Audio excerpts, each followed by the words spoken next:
We have here the speakers you just heard and the questions that collected along the show. We had quite a few sessions and we gathered them into topics. So let's start with the CDC, RDC, and formal. And we have Eddie from Mentor who will cover for Tom, Avi Levi from Synopsys, and Pete Hardee from Cadence. Eddie, let's start with you. Questions about the RDC. Does it occur only on flops or also on other storing elements?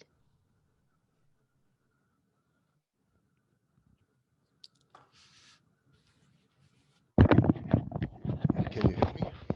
Yeah, we can hear you.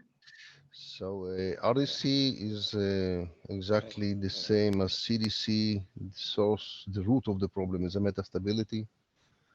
So most of these RDC problems, yes, are usually occurs on flip-flops.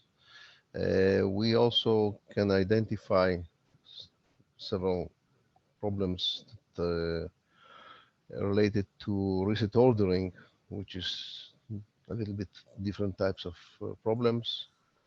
But in general, the answer is yes. Okay. And can you give us some details on how do you deal it with the Questa CDC? The use flow is pretty simple. We are compiling the design, we are providing the basic constraints and running the analysis. And the tool gives you the tool out with the results. Something very simple. Okay. We'll be happy to demonstrate that using our demo. And the users are more than welcome to call me directly. And we will be able to show it on real tools. Sure, and yeah, after the Q&A, there's the demo session. So Avi from Synopsys, you made us curious about machine learning. What can you tell us about the usage or about the process of this machine learning that is being used in the new tool? Okay, so first of all, like Eddie said, we also have the demo, and I'm going to show exactly how we're doing this with the machine learning, how the application is working, not how the engine and what it does exactly. So basically, we tried to find similar violations that are caused by the same root cause. So if, for example, you have an unconnected clock, it can cause a lot of noise and a lot of violations in your design, in your setup. And you might not identify that the clock is not connected or not constrained. And you will go directly to all the violations that are caused by this unconnected clock. Now, if you go to the clusters that we have in the machine learning GUI, you can identify it. The tool will identify it. Will say, hey, we think that all of these violations are caused because there is a missing clock definition, or there's a clock that's unconnected, or there's a static signal, or perhaps we're identifying something that resembles a DFT signal or a debug logic. All of these things that we are able to infer, we will present them to you. You will go to the root causes.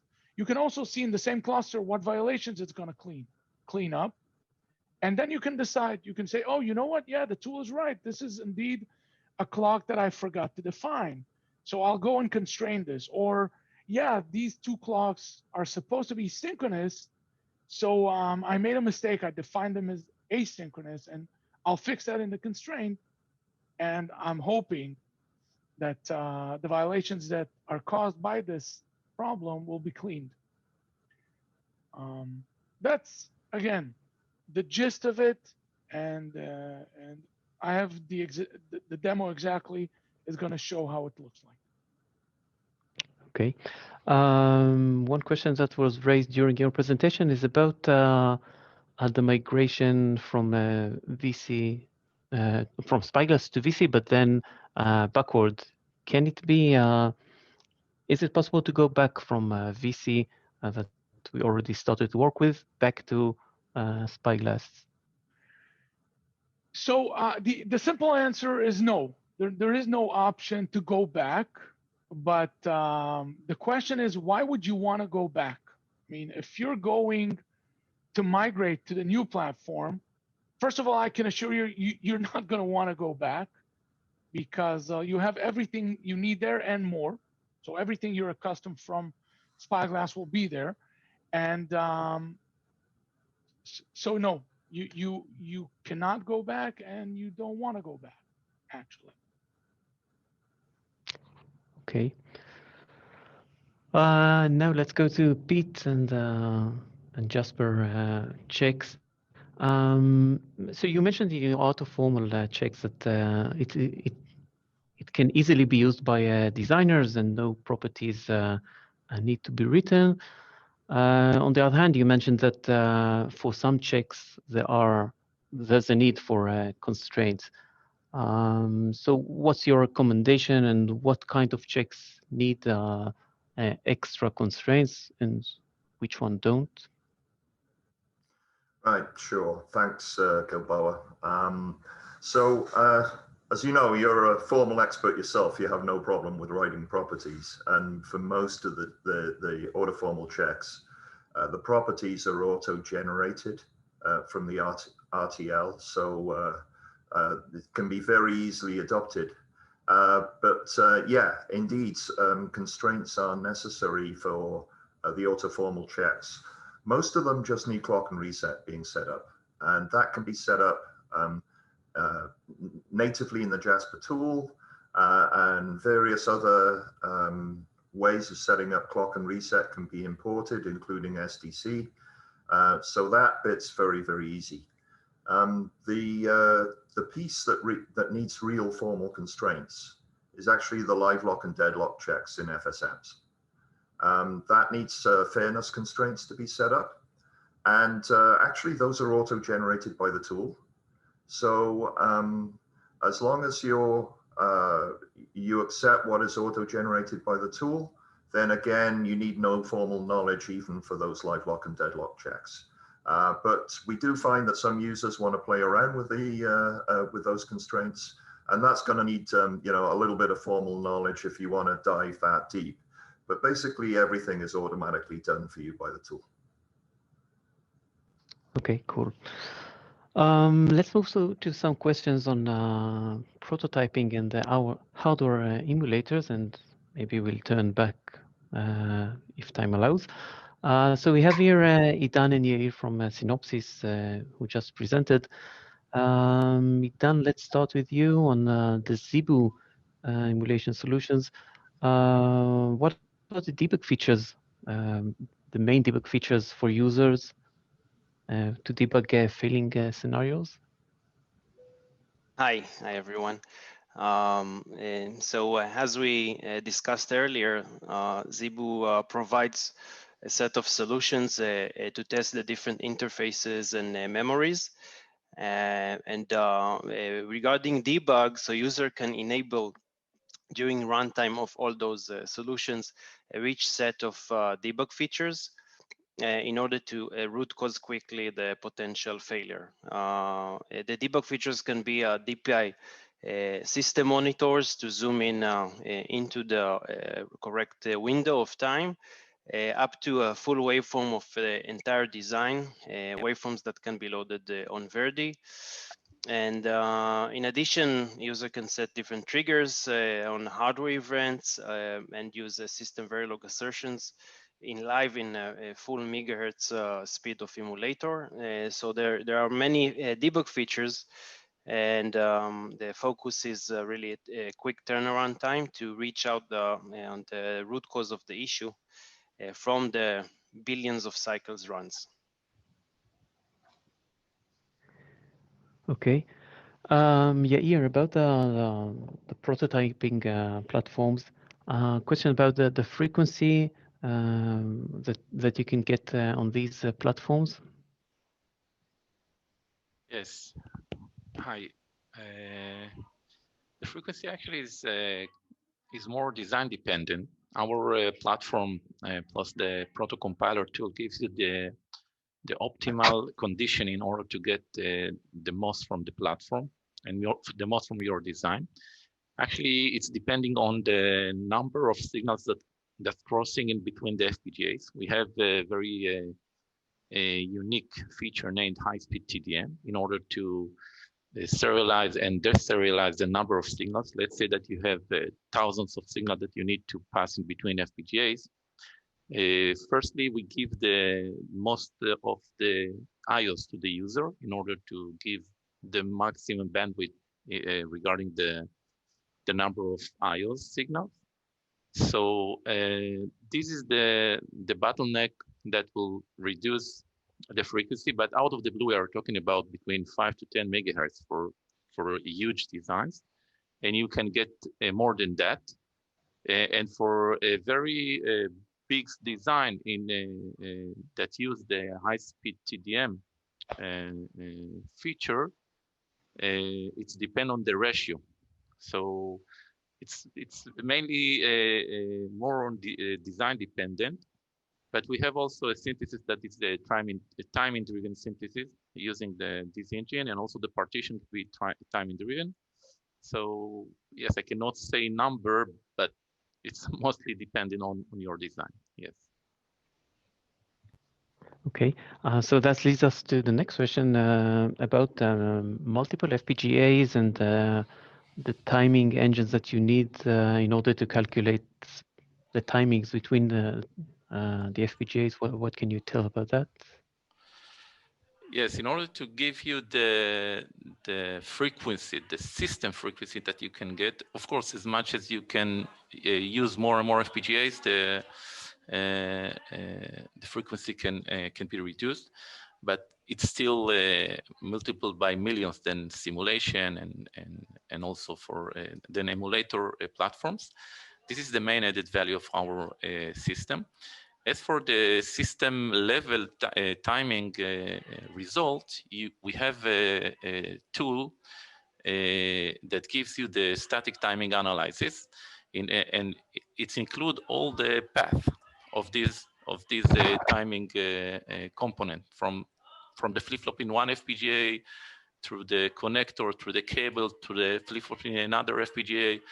And because our proto compiler tool sees all the platform, the proto compiler built for this platform, for the hubs platform. So you have all the needed information in order to give you the static timing analysis reports to see what you are getting from your design on this system, on the hub system.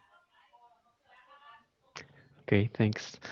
Now about the two presentations about the design process. We had David Tester and Bart Brosens who talked about the process of creating a design. So David, the process that you described sounds quite rigid and formal. Is that the case? That's a good question. Thank you.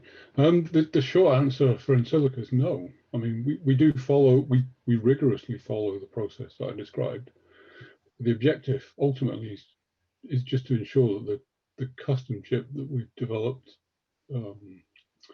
for our customer meets their needs.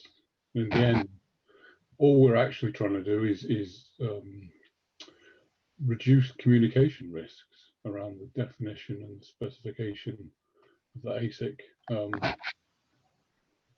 which ultimately is the secret is just to have a shared understanding between us and our customers about exactly what functionality they do need, what they don't need, the critical and everything that's critical. So the process that I've described today is just one piece of our process, and for sure there's more. But at the end, it's a guide rather than a rigid process. Okay. Bart, about the tool you just showed, there was a question first whether it is supported by Linux and Windows or only one of them. Hi. Yes.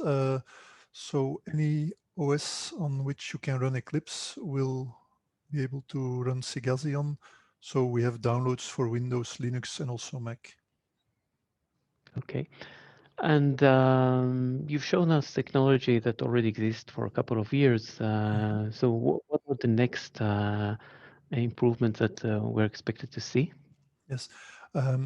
If we look at the technology, how it's currently evolving in the software world, where you have, for instance, the LSP protocol, language server protocol. So the IDEs in the software world are moving to a cloud, not necessarily a public cloud. This could be a private cloud as well.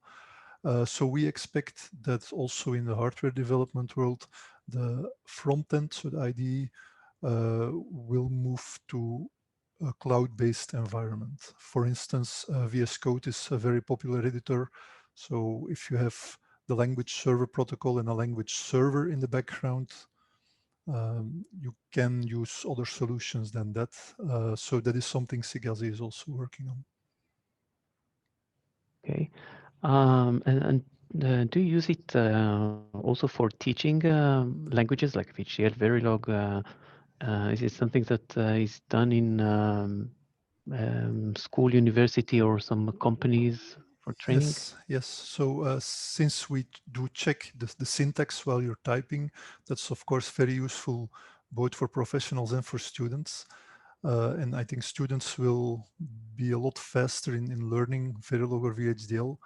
And so we have a free educational program where professors and students can use Sigasi Studio for free with all the features.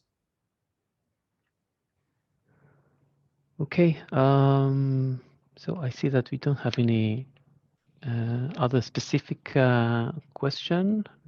Nothing. Nothing is written on the platform so far.